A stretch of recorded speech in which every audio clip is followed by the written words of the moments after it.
mkubwa sana wa uongozi katika dini ya Kiislamu.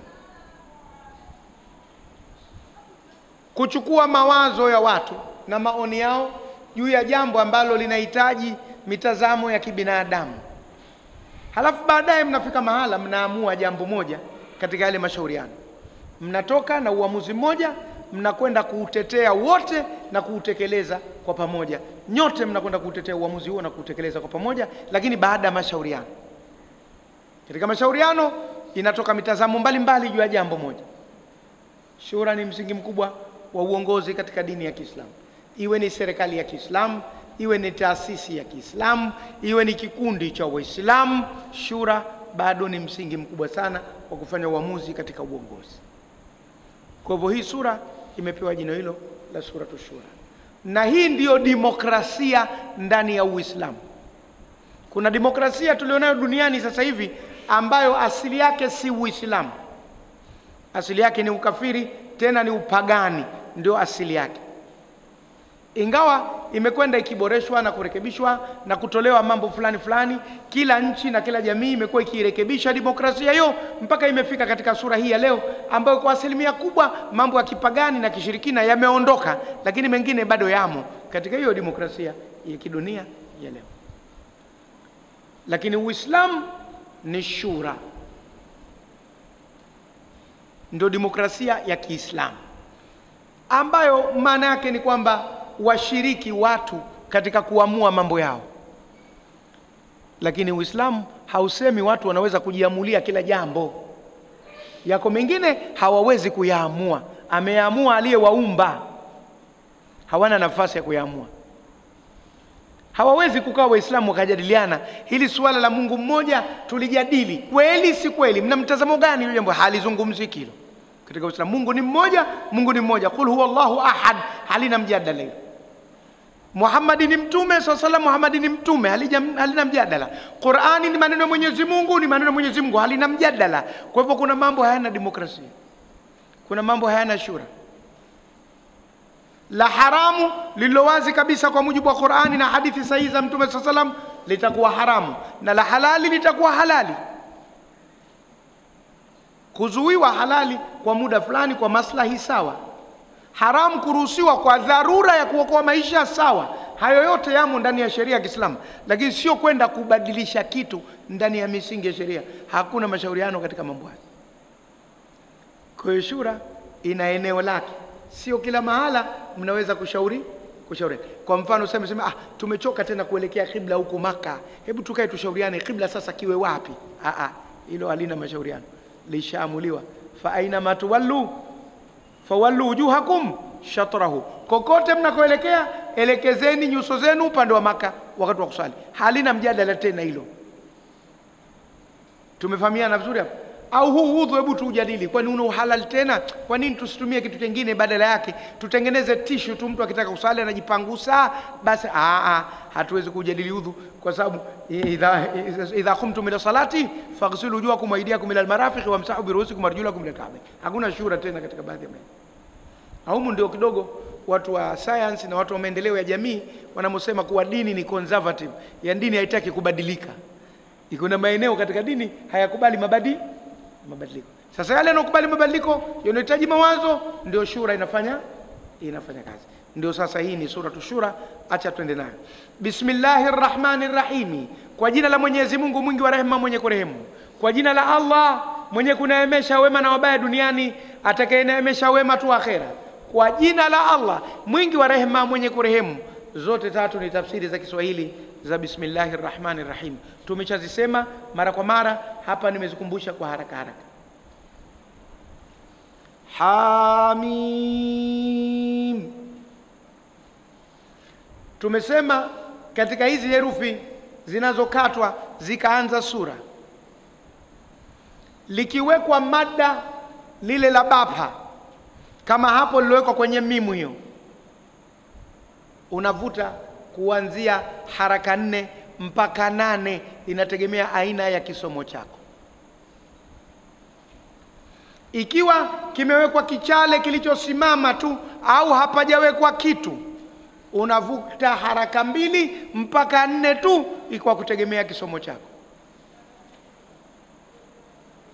Na visomo vipo. Kuna kisomo cha hadr cha kuporomoka. Hicho ndio kisomo cha haraka haraka. Mara nyingi ikiwa unasalisha sala ndefu kama vile ya tarawehe au sala ya tahajudi na unasoma juzuu nzima, unatumia kisomo cha hadr cha kuporomoka, yani cha haraka haraka, kama vile maji yanaporomoka kwenye mlima.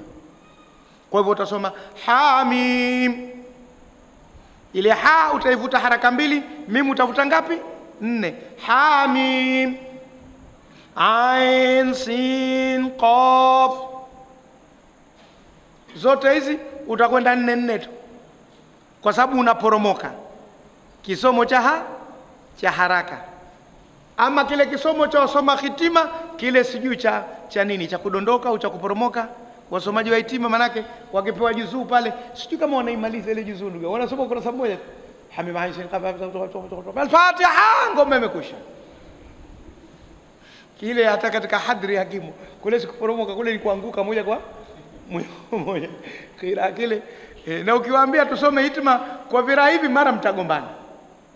Wataka urahisi, washasikia harufu ya halua na kahawa na nini, tena wanacheleweshwa. Hamim. Kwa ufupi, ha unaivuta haraka mbili, mim utavuta haraka ngapi? 4. Au unakwenda ha ukaivuta haraka 4 na mim utavuta haraka 8. Hiyo aghlabu ni tajwidi. Hamim. Kule hamim.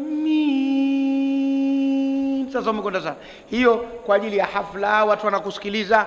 Ukianza kuwasalisha watu Allahu Akbar, hamim, watu watajua huyu hamalizi leo, watatoa salamu, waanze sala yao, kisha uende zao.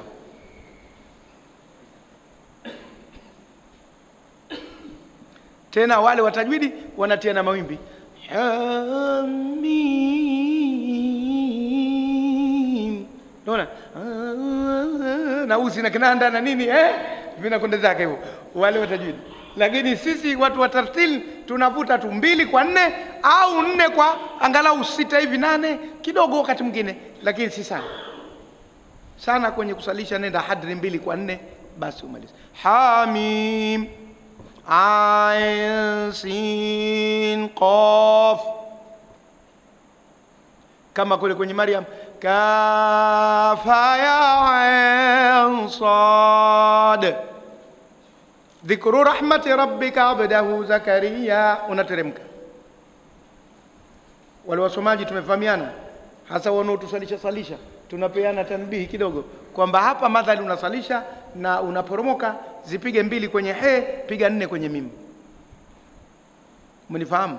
Kama vile ile ha imeandikwa ha ha alafu na e nyingine ha, sio ile ha usio kusema hamim, ha lazima zipatikane 2, na ile mim iwe kama 4. Kwenye aini kuna kitu cha ziada katika usomaji. Ile ain mwisho inatamkwa kwa nuni, ile ain halafu mbele kuna sin, inakuja ikhfa, inazaliwa ikhfa katika ahkamu tajwidi. Kwa hivyo ain ile usitamke kamili ain, ain unaitegeshea, ulimi unautegeshea kwenye sin. Ain sin qaf. Ain sio ain len, usilitoe lote katika uhakika wake wa kusoma ain alafu unaitegeshea ile sin, unafanya ikhfa. Lakini haya ni mambo si katika tafsiri, ni mambo katika mambo ya kusoma Qur'an, lakini tunayasogeza tu. Hamim ain sin qaf. Baada ya kuonesha zinavyosomwa hamim ain sin qaf, haya mabapa yote utavuta 4 na wale watajwidi watavuta mpaka 8. Wanajua wenyewe, watakwenda zao huko walipiga tarumbeta mpaka watakapolifikisha kwa mujibu wa pumzi yao. Misimamo ya wafasiri wa Qur'ani kuhusiana na herufi hizi, maelezo haya tunayatoa kila tunapokutana nazo, lakini si vibaya kuyarudia tena, kwa sababu kuna wengine hawakuhudhuria, kuna wengine wamehudhuria lakini wamesahau, na kwa sababu hapa hatuandiki wala kuna madaftari, basi bora kurudia rudia, huenda yakazidi kukaa kwenye kichwa. Wako wafasiri wa Qur'ani waliochukua msimamo wa kuogopa kuzitafsiri herufi hizi, wakasema Allahu a'lamu bimuradi hadhihi alhurufi, Mwenyezi Mungu ndiye anajua makusudio yake katika herufi hizi ni nini. Kwa sababu gani? Kwa sababu lugha haisemi kwa herufi, lugha inasema kwa maneno. Sasa na Qur'ani ni lugha. Sasa akileta herufi tutafahamu nini wakati herufi hazisemi? Kwani wewe mtu akikukuta asubuhi akakuuliza a, wewe utamjibu nini? Ba. Akwambia ta, utamjibu nini? Cha.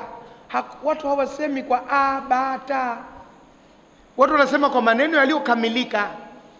Sasa hizi ni herufi hazijakamilisha maneno, zinasema nini?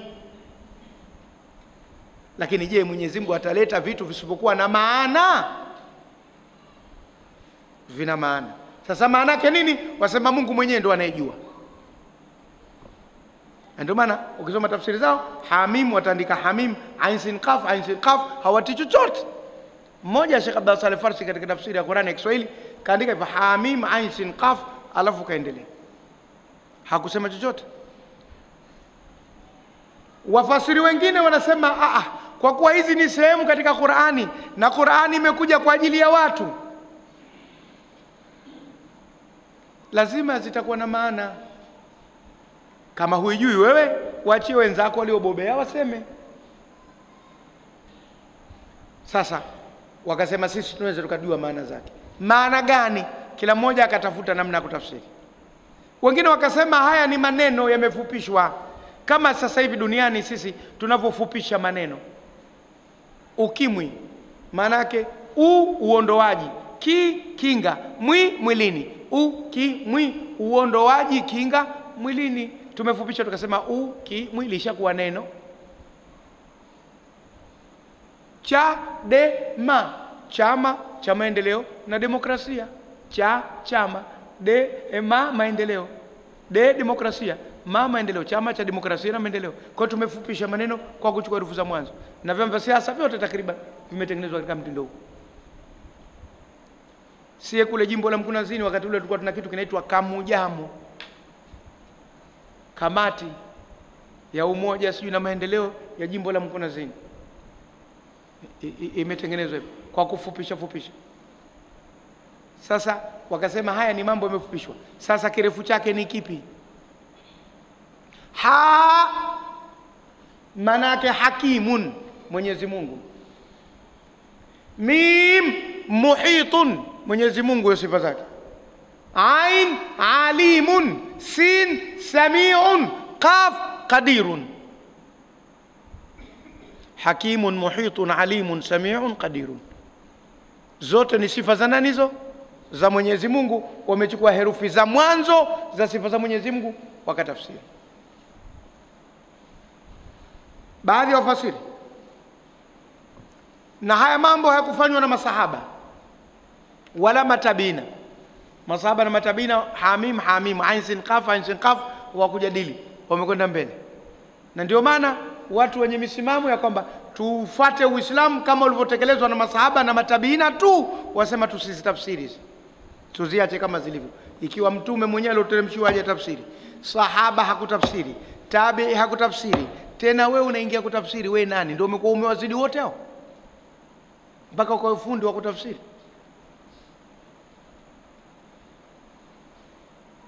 Tumeelewana vizuri hapo?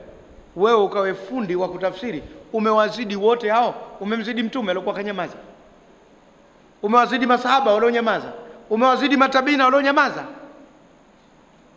Wasema tunyamaze kimya, tusitie maneno. Lakini wa upande wa pili wasema kwani Qur'ani imeteremshwa kwa ajili ya mtume peke yake au masahaba peke yao au matabina peke yao? Sina sisi tumeteremshiwa. Kuna mambo lazima yatahusu zama zetu, na yako mambo mpaka masahaba wamekufa, matabina katika Qur'ani hawakuyafahamu kuliko walivyokuja kufahamika sasa. Yako ya kisayansi na ya kimaendeleo, kwa sababu Qur'ani ni kwa ajili ya dunia nzima mpaka siku ya Kiyama. Kwa hivyo itafanya kazi vipi katika watu wa baadaye mpaka siku ya Kiyama ikiwa mambo ni ya zama zile tu? itakuwa ni historia tu, mengine ni yetu na sisi tuna nafasi ya kuyatafsiri. Wako waliopita hivyo katika hiyo mivutano. Mimi nataja mivutano iliyopo, tumefahamiana. Kwa hivyo wakasema hizi ni sifa za Mwenyezi Mungu.